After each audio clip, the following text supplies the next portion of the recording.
ఈ రోజే డౌన్లోడ్ చేయండి. మీ ఫేవరెట్ షోస్ చూడండి. హలో రేఖ, శేఖర్ సార్, నా దగ్గరకు ఒక వీడియో వచ్చింది. అందులో ధ్రువ్ ఉన్నాడు. నాకు తెలుసు. ఆ వీడియో మన న్యూస్ ఛానల్లో టెలికాస్ట్ చేయడానికి ముందు నీకు చెప్దామని చేశాను. సార్ ప్లీజ్ నాకు మీరు కొంచెం టైం ఇవ్వండి. నేను ఉన్నది ధ్రువుల పక్షం వినాలి. కొన్ని గంటలు టైం ఇవ్వండి. నేను అన్ని నిజాలు తెలుసుకుని మీకు కాల్ చేస్తాను. ఒకవేళ ఆ వీడియో నిజమే అయితే మిమ్మల్ని నేను దాని ఛానల్లో టెలికాస్ట్ చేయకుండా ఆపను. జస్ట్ కొన్ని గంటలు సార్. దీంతో ఇద్దరు వ్యక్తుల జీవితాలు ముడిపడున్నాయి. ప్లీజ్. ఓకే, కానీ కొన్ని గంటల కంటే ఎక్కువ కాదు. Thank you sir. రేఖా, నువ్వెందుకు అలా కామ్గా ఉండిపోయావు? ముందు మన ధ్రువ్ కాలేజ్ వాళ్ళకి ఫోన్ చేసి చెప్పు ఇక్కడ ఎంత పెద్ద సంఘటన జరిగిందో. అప్పుడే కదా వాళ్ళు వీడి సీట్ ఖాళీగా ఉంచుతారు. వీడు ఏమైనా కావాలని చేశాడా ఏంటి? ఒక్క నిమిషం అమ్మా. ధ్రువ్, నేను రాత్రి ఏం జరిగింది నాకు పూర్తి నిజం తెలియాలి. అసలు నువ్వేం మాట్లాడుతున్నావు రేఖా?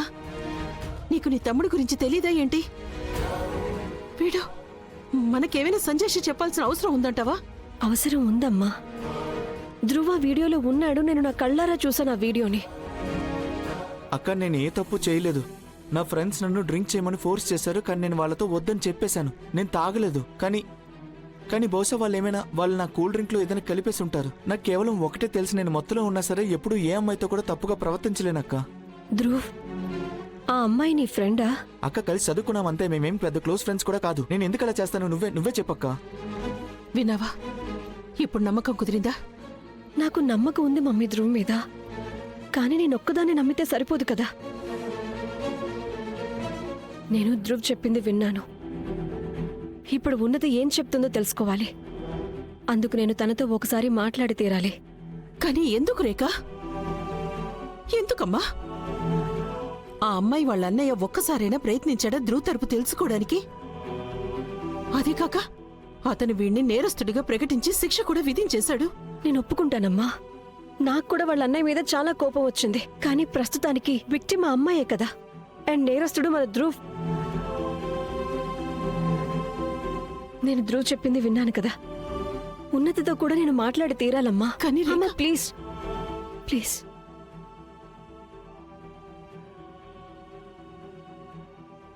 నీకు అర్థమవుతుందా? పెళ్లి కొడుకు వాళ్ళు చూసుకోవడానికి వస్తున్నారు అంటే దాని అర్థం ఒకటి వాళ్ళ వీడియోని పెద్దగా పట్టించుకుని ఉండకపోవచ్చు, లేకపోతే వాళ్ళకి ఆ వీడియో గురించి అసలేం తెలిసి ఉండకపోవచ్చు. అందుకే రాఘవా విను, ప్రస్తుతానికి మనం అన్ని వదిలేసి ఒక్కటే ఆలోచించాలి. మన ఉన్నతికి ఏది కరెక్టో అని. చెప్పేది అర్థమవుతోందా? కాబట్టి కొంచెం ప్రశాంతంగా ఉండు. పర్లేదు. అరే తీసుకో బాబు, తీసుకో. నమస్కారం. నమస్తే అండి. మిగిలిన వాళ్ళందరినీ మీరు కలిశారుగా. తను ఉన్నతి వాళ్ళ అన్నయ్య రాఘవ సూర్యవంశీ. నమస్తే. సంతోషం బాబు. ఉన్నతి ఎక్కడుంది? వెనకాల చూడండి, అదిగోండి మా ఉన్నతి.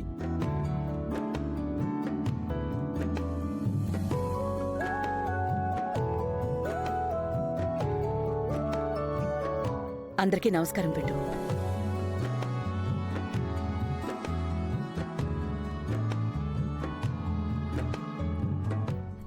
బహుమతులు ఇన్ని తీసుకురావాల్సిన అవసరం ఏముంది వదిన గారు? అయ్యో శైలజ గారు, మా కాబోయే కోడలు అంత మంచిది కాబట్టి.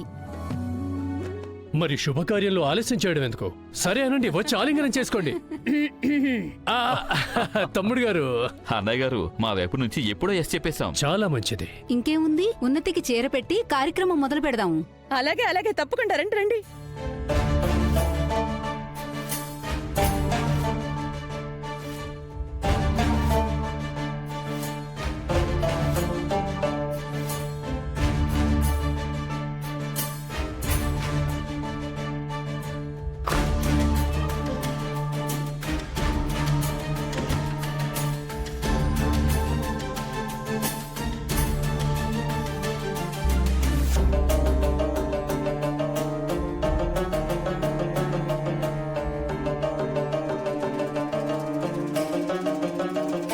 ఆగండి.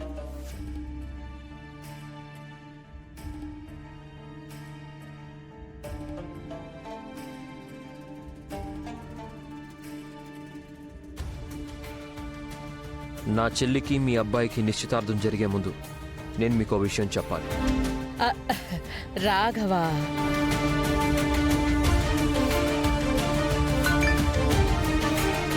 ఉన్ని నిన్నొక పార్టీకి వెళ్ళింది. నాన్నగారు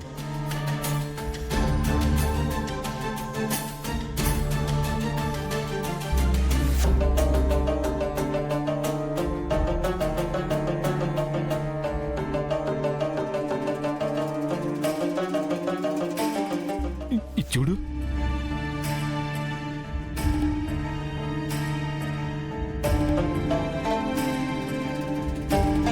తను ఉన్నతియే కదా? తను ఉన్నతియే కదా? అవును, కానీ అందులో కనిపిస్తున్నట్టుగా ఏమీ జరగదు. ఇక్కడ ఏదైతే జరుగుతుందో దాన్ని సిగ్గుమాలిన పని అంటారు.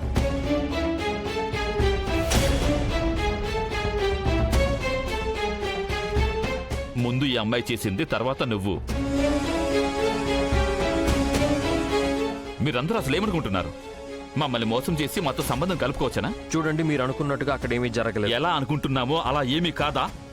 పొట్టి పొట్టి డ్రెస్సులు వేసుకుని ఈ అమ్మాయి తాగిన మత్తులో ఒక అబ్బాయితో లేడీస్ బాత్రూంలో వెధవేషాలు వేస్తుంది. మర్యాదగా ఉండదు. నా చెల్లి గురించి ఇంకొక మాట మాట్లాడినా సరే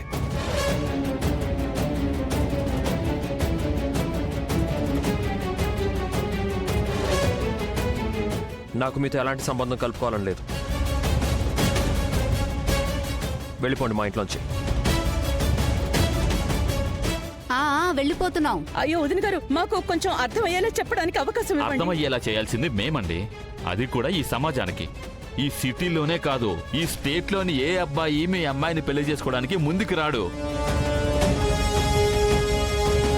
పదబాబు. అయ్యో ఒక్క నిమిషం బాబు, నేను చెప్పేది వినండి. వదిన గారు, నేను చెప్పేది ఒక్క నిమిషం వినండి. నేను నిజం చెప్తున్నానండి, అలాంటిదేం జరగలేదు. రాఘవ, ఏం నువ్వు చేసిన పని? అసలు ఎందుకు వాళ్ళందరికీ చెప్పాల్సిన అవసరం వచ్చింది నీకు? అత్తయ్య, నేను ఉన్ని పెళ్లి ఎలాంటి అబద్ధపు పునాది మీద చేయదలుచుకోలేదు. అబద్ధపు పునాదా? వీడికి నచ్చ చెప్పండి. సమాజంలో ఒక అమ్మాయి సంబంధం ఆగిపోతే ఏం జరుగుతుందో. సార్ ఒక అమ్మాయి లోపలికి వచ్చేసింది. ఎవరా అమ్మాయి? నేనే ఆ అమ్మాయిని.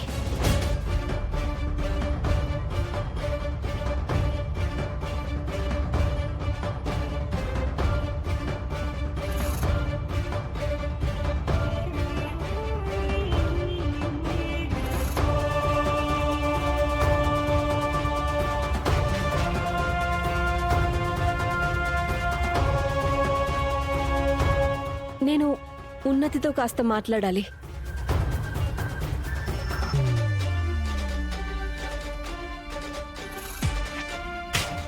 ఇక్కడికి రావడానికి నీకు అసలు ఎంత ధైర్యం? చూడండి, నేను కేవలం ఉన్నతి పక్షం తెలుసుకోవాలంతే.